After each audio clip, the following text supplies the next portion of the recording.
प्रश्न उत्तर सुदामा चरित। कवि एवं कविता का नाम बताइए। उत्तर, कवि का नाम नरोत्तम दास, कविता का नाम सुदामा चरित। सुदामा किस हाल में श्री कृष्ण के पास गए थे? सुदामा के शरीर पर न कुर्ता था और न सिर पर पगड़ी थी। उनके पैरों में जूते भी नहीं थे। इसी दीन हालत में वो कृष्ण के पास पहुँचे थे। सुदामा कौन थे? वे श्री कृष्ण के पास क्यों गए थे? सुदामा एक गरीब ब्राह्मण थे। वे श्री कृष्ण के बचपन के मित्र थे, जो अपनी पत्नी के आग्रह से श्री कृष्ण से मिलने गए थे। सुदामा श्री कृष्ण के वैभव को देखकर चकित क्यों हो रहे थे? सुदामा श्री कृष्ण के वैभव को देखकर आश्चर्यचकित इसलिए थे क्योंकि विद्यार्थी जीवन में सुदामा ने उन्हें ऐसा देखा भी नहीं था और कृष्ण को तो वह चोर समझते थे। द्वारपाल ने श्री कृष्ण को क्या बताया? द्वारपाल ने श्री कृष्ण से सुदामा की दीन दशा के बारे में बताया और कहा कि दरवाजे पर खड़ा हुआ दुर्बल ब्राह्मण अपना नाम सुदामा बता रहा है और आपका भवन पूछ रहा है। कवि एवं सुदामा के पैरों की दशा कैसी थी? सुदामा के पैरों में जगह जगह बिवाइयाँ फटी थी और उनमें बहुत से कांटे चुभे हुए थे। श्री कृष्ण ने सुदामा से क्या कहा? श्री कृष्ण ने सुदामा से कहा, मित्र, तुम गरीबी में कहाँ दिन बिताते रहे, इधर पहले ही क्यों नहीं आए? सुदामा के पैर देखकर श्री कृष्ण की क्या प्रतिक्रिया हुई? सुदामा के पैरों को देखकर श्री कृष्ण दया से भर उठे और रो पड़े। श्री कृष्ण ने सुदामा के पैर कैसे धोए? श्री कृष्ण ने सुदामा के पैरों को धोने के लिए परात के पानी को छुआ भी नहीं। उन्होंने आंखों से गिरते आंसुओं से उनके पैर धोए।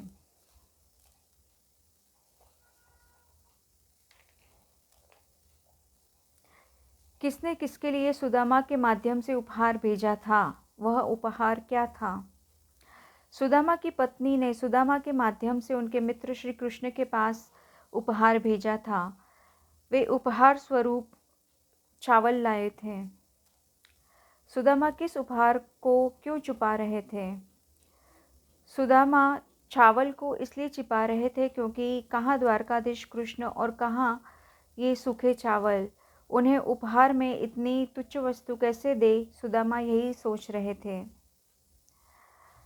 गुरुमाता ने उन्हें चने कब दिए थे? गुरुमाता ने उन्हें चने बचपन में तब दिए थे जब कृष्ण और सुदामा ऋषि संदीपनी के आश्रम में साथ साथ पढ़ा करते थे।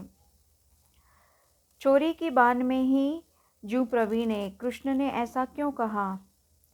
सुदामा बचपन में गुरुमाता द्वारा दिए गए चने चुपके से अकेले ही खा गए थे और अब वे चावल की पोटली भी छिपा रहे थे, इसलिए कृष्ण ने ऐसा कहा।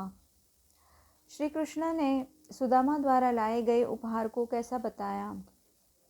श्री कृष्ण ने सुदामा द्वारा लाए गए चावलों को प्रेम रूपी अमृत से सना हुआ और बहुत ही स्वादिष्ट बताया। सुदामा को कृष्ण व द्वारका की कौन कौन सी बातें याद आ रही थी? सुदामा को कृष्ण व द्वारका की वे सभी बातें याद आ रही थी जिनमें कृष्ण का खुशी से भर उठना, उन्हें गले लगाना, सिंहासन पर बैठाना, पैर धोना आदि आदर सम्मान के भाव छिपे थे। कछु न जानी जात के माध्यम से सुदामा क्या कहना चाहते हैं?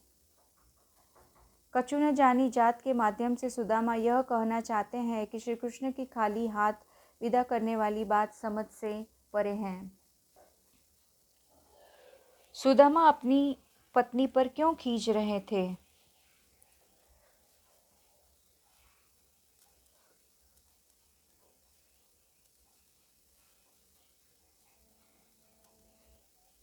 सुदामा अपने मित्र के पास सहायता के लिए नहीं जाना चाहते थे, पर उनकी पत्नी ने उनसे बार बार आग्रह करके भेजा था, अतः वे अपनी पत्नी पर खींच रहे थे। कृष्ण पर सुदामा के खींचने का क्या कारण था? कृष्ण पर सुदामा के खींचने का कारण यह था कि श्री कृष्ण ने उन्हें खाली हाथ ही विदा कर दिया था। कृष्ण के प्रति सुदामा अपनी खींच किस प्रकार व्यक्त कर रहे थे? सुदामा कह रहे थे कि अरे, यह वही कृष्ण है जो बचपन में मेरा जरा सी दही मांगता फिरता था।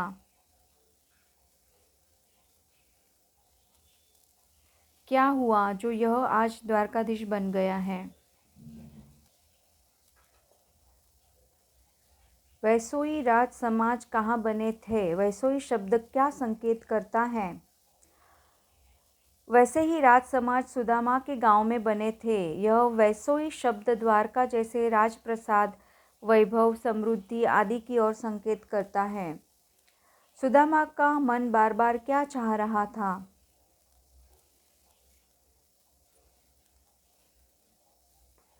सुदामा का मन बार बार द्वारका जैसे बने सुंदर राजप्रसादों को देखना चाह रहा था। वैसे ही राज समाज देखकर सुदामा की क्या दशा हो रही थी? वैसे ही राज समाज देखकर सुदामा का मन भ्रमित हो गया था कि कहीं ये अपना रास्ता भूलकर वापस द्वारका तो नहीं आ गए हैं। यहाँ पाड़े शब्द किसके लिए प्रयुक्त है? वे लोगों से क्या पूछते फिर रहे थे?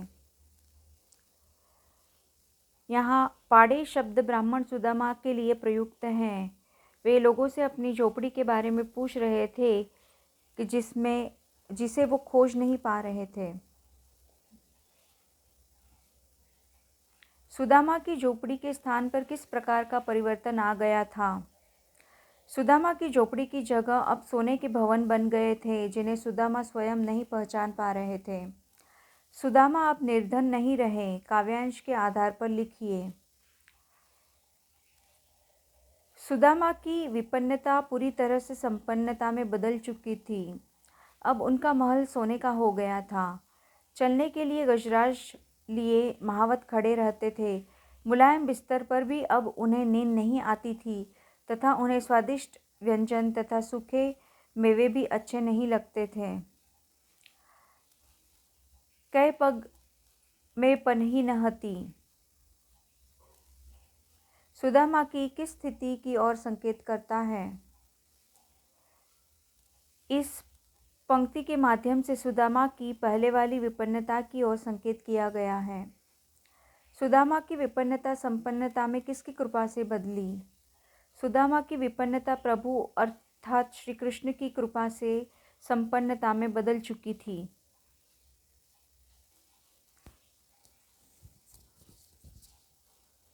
सुदामा की दान दशा देखकर श्री कृष्ण की क्या मनोदशा हुई? उत्तर: सुदामा श्री कृष्ण के गुरु भाई थे तथा बचपन के घनिष्ठ मित्र थे। कालांतर में कृष्ण द्वारका के राजा बन गए। अपने बचपन के मित्र को ऐसी दयनीय दशा में देखकर उनका मन करुणा से भर गया। सुदामा के कांटों और बीवाइयों से भरे पैर देखकर कृष्ण बहुत दुखी हुए तथा वे रो पड़े। पानी परात को हाथ छुयो नहीं, नैनन के जल सो पग धोयो। पंक्ति में वर्णित भाव का वर्णन अपने शब्दों में कीजिए। उत्तर: इस पंक्ति में निहित भाव यह है कि कृष्ण अपने बचपन के मित्र की ऐसी दीनहीन दशा देखकर बहुत दुखी हुए। वे स्वयं राजा थे और उनका मित्र घोर गरीबी में जीवन जी रहा था। कृष्ण एक सच्चे मित्र की तरह बहुत दुखी हुए और रो पड़े। उन्होंने उनके पैर धोने के लिए परात के पानी को छुआ तक नहीं और आंसुओं से ही पैर धो दिए। चोरी की बान में हौजू प्रवीणे। उपर्युक्त पंक्ति में कौन किससे कह रहा है? इस कथन की पृष्ठभूमि स्पष्ट कीजिए। इस उपालंब या शिकायत के पीछे कौन सी पौराणिक कथा है? उत्तर: चोरी की बान में हौजू प्रवीणे। यह बात श्री कृष्ण अपने मित्र सुदामा से कह रहे हैं। पत्नी के बार बार आग्रह करने के बाद सुदामा अपने मित्र के पास कुछ मदद पाने की आशा से गए हैं। जाते समय उनकी पत्नी ने थोड़े से चावल कृष्ण को देने के लिए दिए। श्री कृष्ण का राजसी ठाट बाट देखकर सुदामा चावल देने की हिम्मत नहीं कर पा रहे थे। वे उस चावल की पोटली को छुपाने का प्रयास कर रहे थे। तब कृष्ण ने उनसे कहा कि चोरी की आदत में आप बहुत चतुर हैं। बचपन में श्री कृष्ण और सुदामा ऋषि संदीपनी के आश्रम में शिक्षा प्राप्त किया करते थे। उस समय गुरुकुल में शिक्षा ग्रहण करने के साथ विद्यार्थियों को सारे काम अपने हाथों से ही करने पड़ते थे, जैसे गायों की देखभाल करना, भिक्षाटन करना, आश्रम की सफाई करना, लकड़ियाँ लाना, गुरु की सेवा आदि। एक दिन जब आश्रम में खाना बनाने की लकड़ियाँ खत्म हो गई थी, तो गुरु माता ने श्री कृष्ण और सुदामा को लकड़ियाँ लाने हेतु जंगल में भेज दिया और रास्ते में खाने के लिए कुछ चने भी दिए। संयोग की बात थी कि जब कृष्ण पेड़ पर लकड़ियाँ तोड़ रहे थे तो सुदामा उन्हें नीचे इकट्ठी कर रहे थे। तभी जोरदार वर्षा शुरू हो गई, हवा चलने लगी। कृष्ण पेड़ की डाल पर बैठ ही गए। ऐसे में सुदामा गुरु माता द्वारा दिए गए चने निकालकर चबाने लगे। चने की आवाज़ सुनकर कृष्ण ने उनसे पूछा, सुदामा क्या खा रहे हो? सुदामा ने उत्तर दिया, कुछ भी तो नहीं खा रहा हूँ। सर्दी के कारण मेरे दांत किटकिटा रहे हैं। इस तरह कृष्ण से चोरी करके सुदामा ने चने खाए थे। उसी घटना को याद करके श्री कृष्ण ने उक्त पंक्ति कही थी। द्वारका से खाली हाथ लौटते समय सुदामा मार्ग में क्या क्या सोचते जा रहे थे? वे कृष्ण के व्यवहार से क्यों खींच रहे थे? सुदामा के मन की दुविधा को अपने शब्दों में प्रकट कीजिए। उत्तर: द्वारका से लौटते समय सुदामा को श्री कृष्ण ने प्रत्यक्ष रूप में कुछ नहीं दिया। वहाँ से लौटते समय सुदामा सोच रहे थे कि कृष्ण ने उनके पहुँचने पर खूब आदर सत्कार किया, खूब प्रसन्नता प्रकट की, पर आते समय उनकी जाति का भी ख्याल न किया। वे सोच रहे थे कि यह आखिर है तो वही कृष्ण जो घर घर दही की चोरी किया करता था। यह किसी को क्या देगा? घर चलकर अपनी पत्नी से कहेंगे कि कृष्ण ने जो इतना सारा धन दिया है उसे संभाल कर रख ले। उसी ने उन्हें उसके पास द्वारका जिद करके भेजा था। सुदामा कृष्ण की महिमा से अनजान थे, इसलिए कृष्ण के व्यवहार से खींच रहे थे। सुदामा के मन की दुविधा यह थी कि खूब मान सम्मान तथा आदर सत्कार करने वाली श्री कृष्ण ने उन्हें कुछ दिया क्यों नहीं? यही दुविधा सुदामा को सता रही थी। अपने गांव लौटकर जब सुदामा अपनी झोपड़ी नहीं खोज पाए, तब उनके मन में क्या क्या विचार आए? कविता के आधार पर स्पष्ट कीजिए। उत्तर: अपने गांव लौटकर जब सुदामा अपनी झोपड़ी नहीं खोज पाए, तब उनके मन में विचार आया कि कहीं वे अपना रास्ता भूलकर द्वारका वापस तो नहीं आ गए हैं, या उनके मन मस्तिष्क पर द्वारका के राजभवनों का भ्रम तो नहीं छा गया है, जो छूटने का नाम नहीं ले रहा है। निर्धनता के बाद मिलने वाली संपन्नता का चित्रण कविता की अंतिम पंक्तियों में वर्णित है, उसे अपने शब्दों में लिखिए।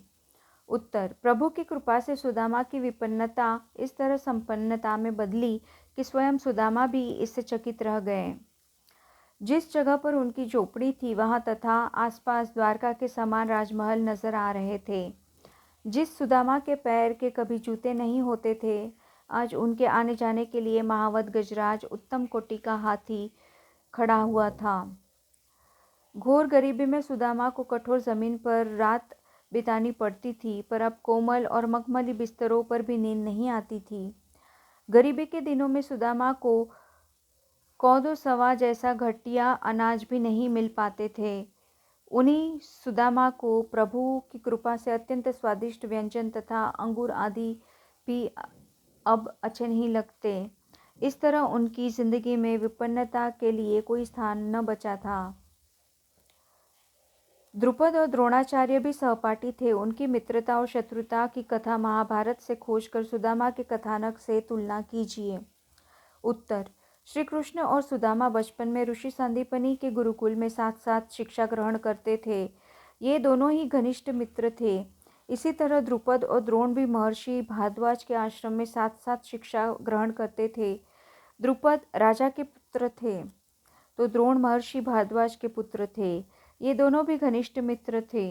द्रुपद द्रोण से अक्सर कहा करते थे कि जब मैं राजा बन जाऊंगा तो तुम्हें अपना आधा राज्य दे दूंगा और हम दोनों ही सुखी रहेंगे। समय बीतने पर द्रुपद राजा बने और द्रोण अत्यधिक गरीब हो गए। वे द्रुपद के पास कुछ सहायता पाने के उद्देश्य से गए। द्रुपद ने द्रोण को अपनी मित्रता के लायक भी न समझा और उन्हें अपमानित करके भगा दिया। द्रोण ने पांडवों तथा कौरवों को धनुर्विद्या सिखानी शुरू की। उन्होंने अर्जुन से गुरु दक्षिणा में द्रुपद को बंदी बनाकर लाने को कहा।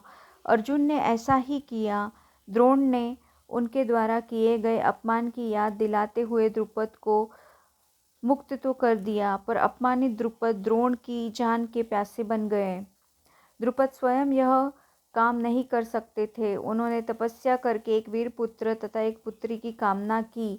पुत्री के रूप में द्रौपदी का जन्म हुआ। द्रुपद की इसी पुत्री द्रौपदी का विवाह अर्जुन के साथ हुआ, जिन्होंने महाभारत के युद्ध में द्रोण को मार गिराया। सुदामा के कथानक से तुलना। कृष्ण और सुदामा की मित्रता जहाँ सच्चे अर्थों में आदर्श थी, वहीं द्रोण तथा द्रुपद की मित्रता एकदम ही उसके विपरीत थी। कृष्ण ने सुदामा की परीक्षा रूप से मदद करके अपने जैसा ही बना दिया। वहाँ द्रुपद और द्रोण ने मित्रता को कलंकित किया तथा एक दूसरे की जान के प्यासे बन गए। वे एक दूसरे को अपमानित करते रहे और जान लेकर ही शांति पा सके।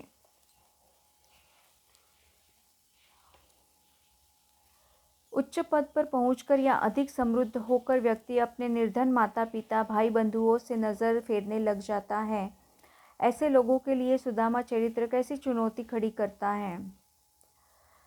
इसमें कोई संदेह नहीं कि समाज में लोगों की मानसिकता में काफ़ी बदलाव आया है।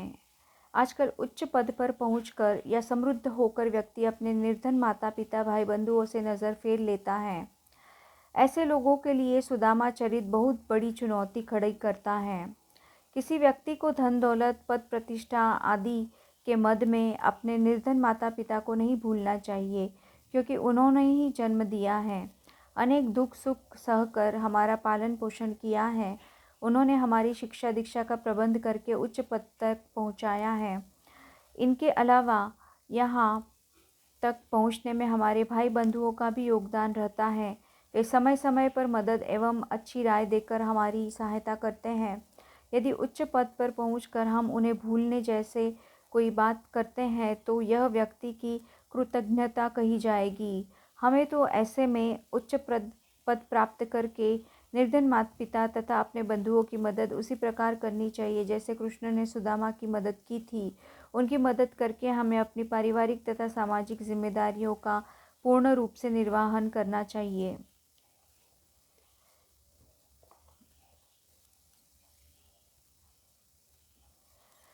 कही रहीम संपत्ति सगे, बनत बहुत बहुरीति, विपत्ति कसौटी जे कसे, तेई साचे मीत।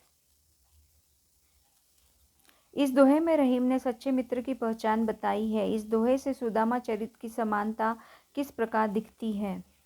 उत्तर। इस दोहे के माध्यम से कवि रहीम कहते हैं कि जब तक किसी भी व्यक्ति के पास संपत्ति होती है, धन दौलत रहती है, तब तक अनेक लोग अनेक तरीके से उसके अपने बनते रहते हैं। जैसे मैं तुम्हारे उस दूर के रिश्तेदार का रिश्तेदार हूँ, या तुम्हारे परिवार से मेरा संबंध बहुत पुराना है, आदि आदि। ऐसे लोग सच्चे मित्र नहीं होते। विपत्ति आने पर अर्थात धन न रहने पर जो व्यक्ति हमारा साथ देते हैं, वही हमारे सच्चे मित्र होते हैं। इस दोहे की तुलना यदि हम सुदामा चरित्र से करते हैं तो इन दोनों में काफ़ी समानता मिलती है। कृष्ण सुदामा के साथ सच्ची मित्रता निभाते हैं।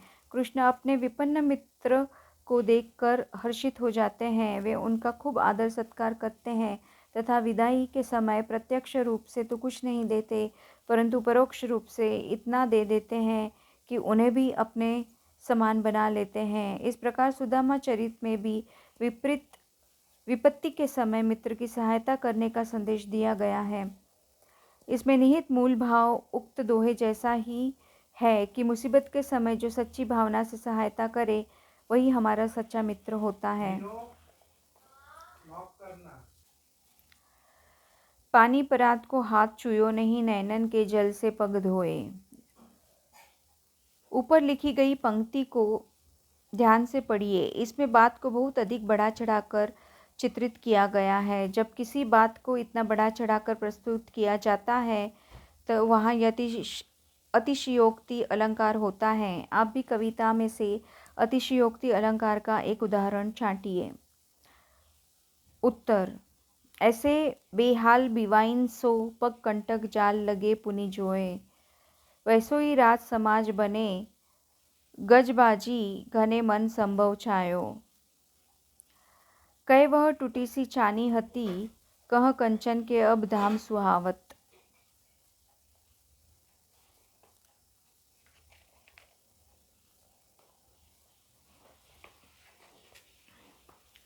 सुदामा कौन थे? वे कृष्ण के पास क्यों गए थे?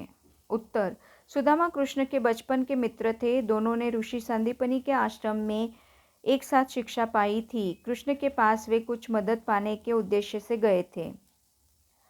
सुदामा की वेशभूषा उनकी किसी स्थिति की और संकेत करती है? उत्तर: सुदामा की वेशभूषा को देखकर कहा जा सकता है कि उनकी आर्थिक स्थिति बहुत खराब थी। वे बहुत ही दीनहीन अवस्था में जीवन बिता रहे थे। उनकी फटी पुरानी धोती देखकर इस बारे में सहज अनुमान लगाया जा सकता था।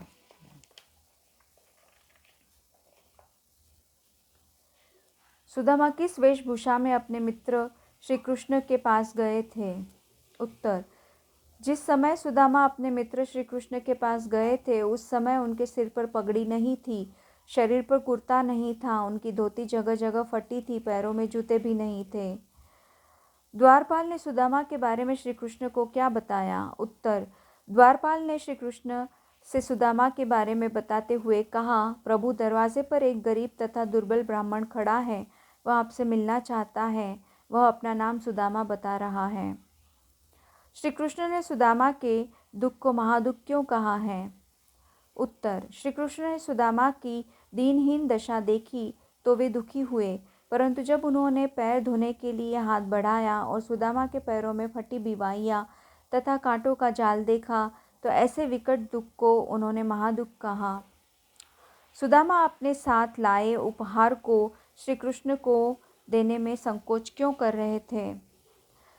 द्वारका आते समय सुदामा की पत्नी ने कृष्ण के लिए उपहार स्वरूप थोड़े से चावल एक पोटली में बांधकर दिए थे। द्वारका पहुंचकर जब सुदामा ने कृष्ण का शाही वैभव तथा ऐशो आराम देखा तो उन्होंने कृष्ण जैसे बड़े राजा के लिए चावल जैसा तुच्छ उपहार देना अनुचित समझा।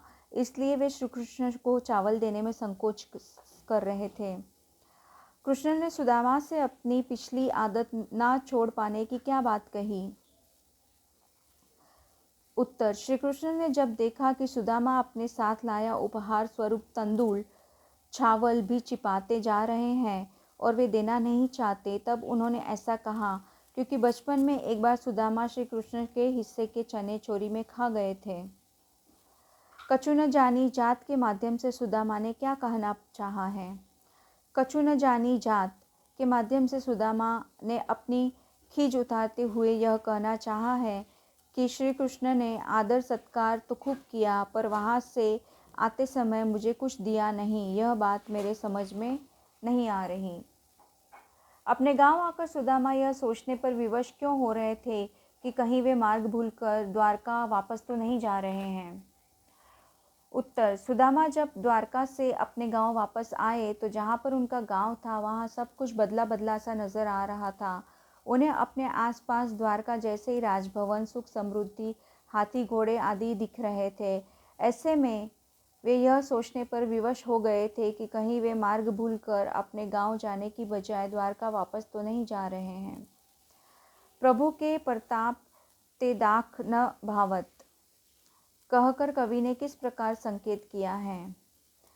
उत्तर: प्रभु के प्रताप ते दाख न भावत के माध्यम से कवि यह कहना चाहते हैं कि सुदामा की विपन्नता और संपन्नता में बदल गई है। अब सुदामा पहले वाले सुदामा नहीं रहे। अब उनके पास रहने के लिए राजमहल है, आने जाने के लिए गजराज है, सोने के लिए मुलायम बिस्तर तथा खाने के लिए स्वादिष्ट भोजन है। गुरुमाता कौन थी? उन्होंने चने किसे दिए थे और क्यों? उत्तर: गुरुमाता ऋषि संदीपनी की पत्नी थी जिनके आश्रम में कृष्ण और सुदामा पढ़ा करते थे। एक बार जब आश्रम में ईंधन की लकड़ियां खत्म हो गई थी तब गुरुमाता ने उन्हें लकड़ियां लाने जंगल भेजा था। उस समय रास्ते में खाने के लिए उन्होंने कृष्ण और सुदामा को चने दिए थे ताकि भूख लगे तो उसे खाकर अपनी भूख शांत कर सके। सुदामा वह चने चोरी से अकेले ही खा गए थे और कृष्ण को कुछ नहीं मिला था। सुदामा ने कहीं तो कृष्ण को करुणानिधि कहाँ है और कहीं उन पर अपनी खींच उतारी है? उन्होंने ऐसा क्यों किया है? उत्तर, सुदामा जब दीनहीन दशा में द्वारका पहुँचे तो उन्हें इस दशा में देखकर भी द्वारकाधीश की कृष्ण ने उनका बहुत गर्मजोशी से स्वागत किया। उनकी ऐसी दशा देखकर श्री कृष्ण भावुक होकर रो पड़े। ऐसे में सुदामा ने उन्हें करुणानिधि कहा। विदाई के समय जब श्री कृष्ण ने उन्हें खाली हाथ भेज दिया तो वे उन पर अपनी खींच उतारते हुए सोचने लगे कि श्री कृष्ण ने तो मेरी जाति का अर्थात ब्राह्मण होने का भी ख्याल नहीं किया। सुदामा की कृष्ण ने प्रत्यक्ष मदद क्यों नहीं की? उत्तर, भारतीय समाज में जब कोई किसी को कुछ देता है तो लेने वाले के सामने देने वाले की स्थिति उच्चतर हो जाती है तथा मदद लेने वाले के मन में हीन भावना पैदा होती है। वह देने वाले की नज़रों में अपनी स्थिति निम्न समझने लगता है। श्री कृष्ण सुदामा की प्रत्यक्ष मदद करके यह नहीं चाहते थे कि सुदामा के मन में हीनता की भावना उत्पन्न हो, नहीं वे सुदामा को अपनी नज़रों से नीचा दिखाना चाहते थे। श्री कृष्ण ने विपत्ति के समय विपन्न सुदामा की मदद की, वह भी अप्रत्यक्ष रूप से। ऐसा करके कृष्ण हमारे लिए क्या संदेश छोड़ जाते हैं? उत्तर, कहा गया है कि सच्चा मित्र वही होता है जो विपत्ति में समय पर काम आता है। संपन्नता के दिनों में तो बहुत से लोग मित्र बनने के लिए लालायित रहते हैं। श्री कृष्ण ने विपन्नता के दिनों में सुदामा की मदद करके समाज के समक्ष सच्चा मित्र होने का प्रमाण प्रस्तुत किया। उन्होंने यह मदद अप्रत्यक्ष रूप में करके सुदामा की अपनी नज़रों में हीन होने से बचा लिया। उनका यह कृत्य हमारे लिए यह संदेश छोड़ जाता है कि हमें विपत्ति में फंसे मित्रों तथा परिजनों की मदद करनी चाहिए। विपत्ति के समय उनसे मुंह नहीं मोड़ना चाहिए। उनके साथ हमें सच्चे मित्र का फर्ज निभाना चाहिए।